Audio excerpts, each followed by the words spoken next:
walk down just a little bit further in this series that we've been in. Today may be a little different in our presentation. I want to lay some foundation before we start building, because I believe laying the foundation is everything. So today we're going to just lay some foundation, and we may say some things that may have not been brought to your attention, but I promise you it's right here in the text that we're going to deal with. The book of 2 Corinthians chapter 12. Book of 2 Corinthians chapter 12. When you have it, I'm going to ask if you will stand in reference to the Word of God. If you don't have your physical Bible and you have your phone, that is fine, or whatever device. If not, you can look on the screen. We have it there as well. 2 Corinthians chapter 12, verse number 9. Well, for the sake of understanding, let's start at verse 7. And it says this, and it says, "At least I should be exalted above measure through the abundance of revelation. There was given to me a thorn in my flesh, the messenger of Satan to buffet me. Least I should be exalted above measure.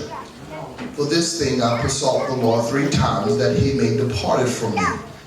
Watch verse 9. "And he said unto me, My grace is sufficient for thee, for my strength is made perfect in weakness. Most gladly, therefore, would I rather glory in my infirmity, that the power of Christ may rest upon me." Let's read verse 9 again. And it says, "And he said unto me, My grace is sufficient for thee, for my strength is made perfect in weakness. Most gladly, therefore, would I rather glory in my infirmities, that the power of Christ may rest upon me." You may be seated in the presence of the Lord. We want to continue the series entitled Attitude Check, Living by Grace. Amen. Amen. Let me give you a little side note. Every Sunday that I say attitude check, I've been waiting for somebody from Feather State to start hollering. Amen. Amen. We're going to tell somebody living by grace. Amen. Amen. However, I pray to God is that the familiarity of this text does not handcuff the revelation that God want to give today. In other words, don't walk ahead of me, just walk with me. I promise you we're going somewhere today. At the beginning of 2019, the Lord shared something with me. Matter of fact, it was the ending of 2018, and he began to share with me, as he do every year, concerning the next year coming. And so he spoke to me. He said, "Son, 2019 is our year of focus." Everybody say focus. Oh, yes. So he's been dealing with me on the area of focus, not only as a church body, but even in my personal life. He's been talking to me about focus. And today, for the next 6 months, we want to really drill down on this focus piece. And we want to be mindful of where we place our focus and the things that take our focus. You have to be very mindful of the things that gain your attention. If you're taking notes, write this down. Where your focus is will reveal your level of maturity. Where you focus will reveal your level of maturity. As you grow in grace and as you grow in the grace of God, watch this now, there are just some things that you do not entertain. There's some conversations that's just not worth having. Why? Because you're grown in the faith. You know, I learned something very vital over these 3 days that my wife been gone. 3 days, 6 hours, and 72 minutes. 52 minutes, and currently 13 seconds. I learned something. Yeah, I'm counting down. I'm counting down for real. I learned something, and that is this. I have 3 boys, and I deal with each one of them different. Why? Not because I love one more than I love the other. Not because I value one more than I value the other. But I deal with them based off of their level of maturity. So I don't have expectations for my 2-year-old that I have for my 7 years old. Why? Because he has a higher level of expectation. So I don't expect the 7-year-old to come to me and ask me to brush his teeth. He's grown and he's older enough to where he's mature now. He should be able to brush his own teeth. And so I say that to say this: in the faith, we know that where you are spiritually based off the conversations that we can have with you. Oh, y'all quiet this morning. And so we got to be careful of the things that takes our attention. If everything about you, if everything around you take your attention, that tells us that you are immature in that area. Now please listen to me. Immaturity is not a bad thing as we think it is. Immaturity just points out the areas you need to grow in. But the truth of the matter is, and many of us, we don't like that because it points out where we are weak at, and we like to put on a facade, and we like to put on a presentation that we have everything together. But the truth of the matter is, you don't have everything together. As long as you've been saved, as holy as you think you are, as wonderful as you look, there's still some parts of your life that's still jacked up. There's still some parts in your life that needs to be dealt with. And can I tell you that we serve a God that wants to deal with every area of your life? Raekwon, if you could put some more back in this monitor, that would be great. And so we got to understand that at our level of maturity reveals where we are in the faith. Everybody say reveals where we are. Watch this now. If sin has your focus as a child of God, then you will never develop or grow in the fullness of grace. Let me say it again. If sin has your focus as a child of God, you will never develop and grow in the fullness of the maturity of grace. Why? Because sin is not an issue for those that are grown in God. Let me say that again. Sin is not an issue for them that are grown in God, because when you grow, we shouldn't have to tell you what not to do. We don't have to tell grown people to be faithful. You don't have to tell grown people to serve God wholeheartedly. Watch this now. We don't have to tell grown people not to lie. We shouldn't have to tell grown people not to backbite and not to talk about each other and not to put one down and esteem the other. There's some things when you're grown in God, you should know just don't do it. But we know your level of maturity. Watch this now. When we constantly have to remind you that there's something as a believer. It's not that you think you're better than nobody. It has nothing to do with your neighbor. It has everything to do with your growth and development. Because I'm growing in God, I learned to shut my mouth. Oh, y'all quiet this morning. Because I'm growing in God, I learned to pay my tithes faithfully to God. Because I'm growing in God, I learned to treat everybody like somebody. Watch this now, because the truth of the matter is, God has not put sin in the equation of your salvation. What do you mean? God did not save you to keep you from sin, but rather he saved you for fellowship and relationship. So when God saved you, it wasn't about your sin nature. That's right. It was because he wanted somebody that he could give love to. He wanted somebody that he could have in fellowship. Now, however, your sin is what separated you. Sin is what separated you. But the ultimate goal was not to get you out of sin, but the ultimate goal was to get you in his face. Watch this now. Watch this. Write this down if you take your notes. If you need sin and Satan to serve God, you are a Satanist and not a Christian. I'll say it again. If you need sin and a devil to serve God, you are a Satanist and not a Christian. Why can you say that? Because you serve God. You know you are a Satanist because you need a Satan to serve God. Okay, y'all gonna walk with me today? Let's go there. Because some of us, the truth of the matter is, we only in church today because we had a hellish week. Some of us, if we really look back over our life, we only got saved because we almost got caught up and so we ran to Jesus. Thank you, Elder. I'm glad I'm in here. I'm glad you're with me because the rest of us are quiet. So God saved you to transform you and to bring you into relationship. But some people only get saved because they've been told that getting saved will make you miss hell. Now watch this. Now I am not downplaying, and I'm not saying that there is not a devil, and I'm not saying there is not a hell. The question is, who is hell for? Hell is for Satan and his demons and his spirit. But say, watch this now. God didn't save you so that you can focus on sin. Watch this now. Because if you've been saved any length of time, you should not be be still caught up 10 years later on the very thing that ran you in the church. I don't understand how you've been saved for 22 years and you still got a flesh problem, want to sleep with everybody in the church.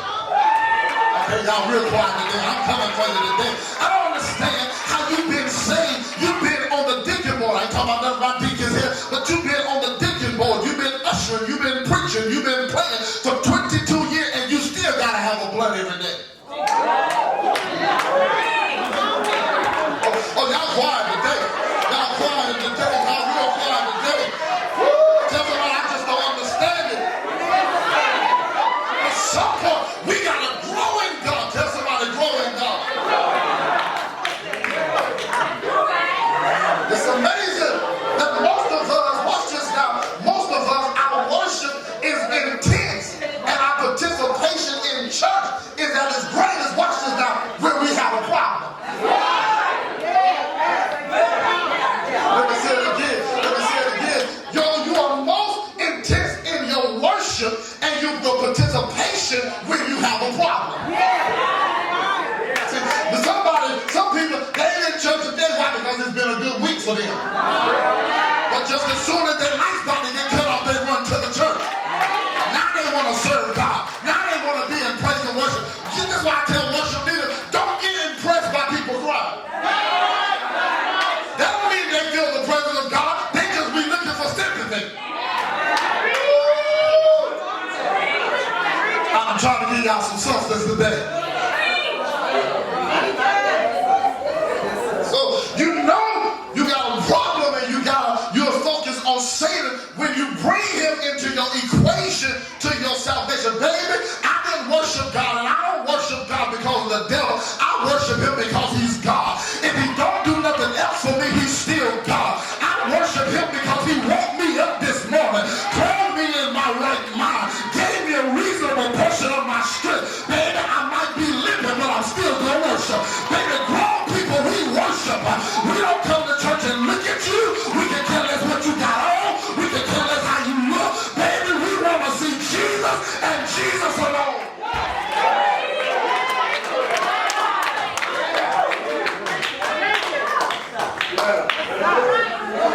Ask your neighbor, what's your motivation?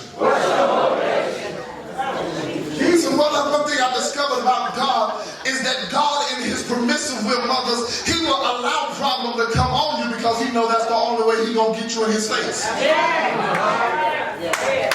God knows the only way you're going to worship is that some devil is after you. It's amazing we come to a season in the church now where we're more focused on our haters than we are on God. Ooh. Tell your neighbor, get your why right. I don't question if you worship, I question why you worship. Because when your why is right, watch this now, you can worship God in the middle of a storm. This is why Jesus took his disciples and he took them inside the storm, not so that they can just marvel at him, but so that he can show them that even in your storm, I'm still God. Even in your head, I'm still God. With everything going against you, I'm still God. And baby, that's why I lift my hands. The praise team sing my favorite song. If my favorite partner is in church, baby, I will lift my hands and give him glory. Why? Because he's still God. It matters not about nothing. It's all about God.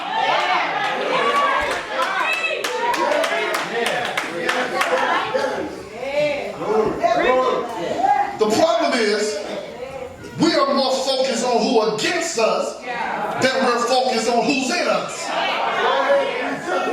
You're more focused on the one beside you than the one that's inside of you. Because the Bible says, greater is he that is in me. Y'all hear me today? Than he that is in the world. Baby, quit talking about people that don't like you and more than God before me. He's more than the whole world against me. That's why I lift my hands and give him glory.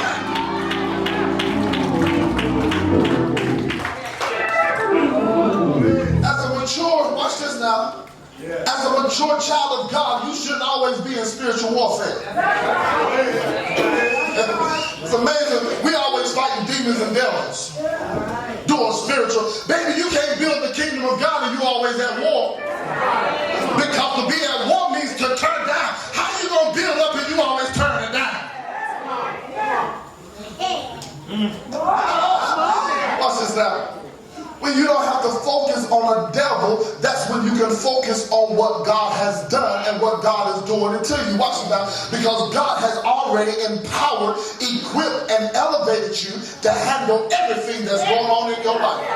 Tell somebody, I got this. I don't care what you're facing today. I don't care what you're dealing with. Baby, you can quit crying about it. You can quit worrying about it. Because if God has already put you to it, baby, he's able to break you through it. I know it seems uncomfortable. I know it seems hard. But baby, he will never take you where his grace cannot sustain you.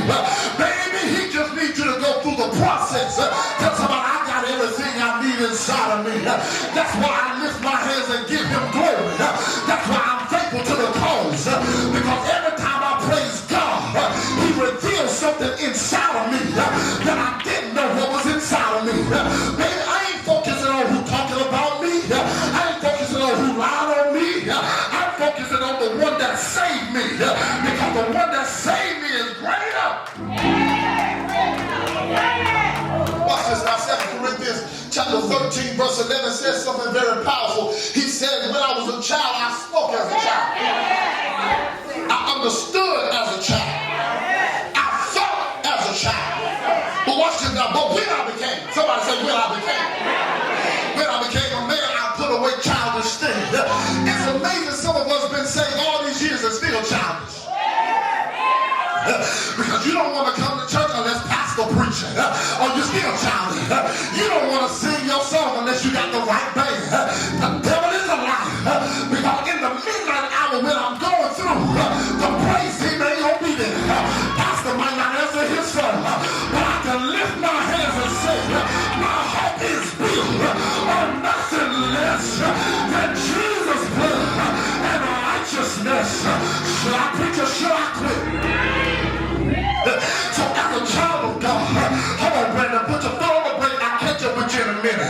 As a child of God, until we see as God sees, we will always be stuck in a system that always points to self, that always promotes self, instead of focusing and serving God.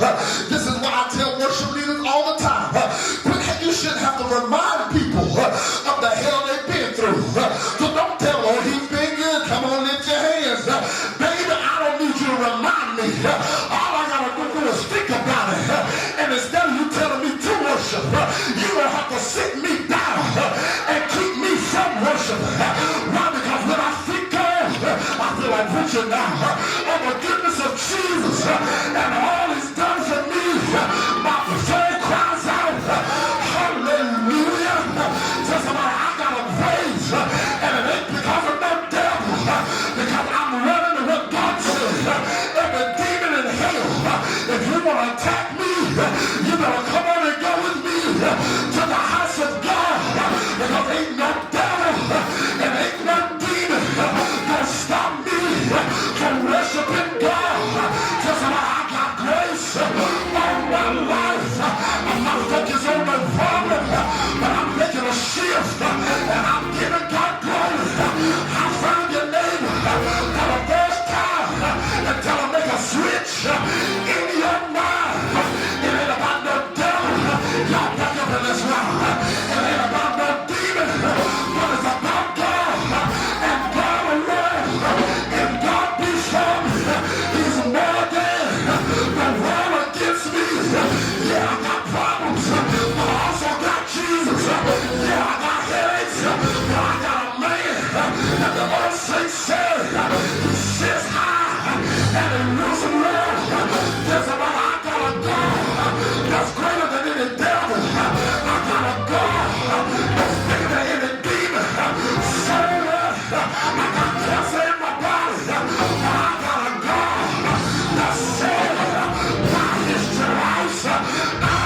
as much as I straighten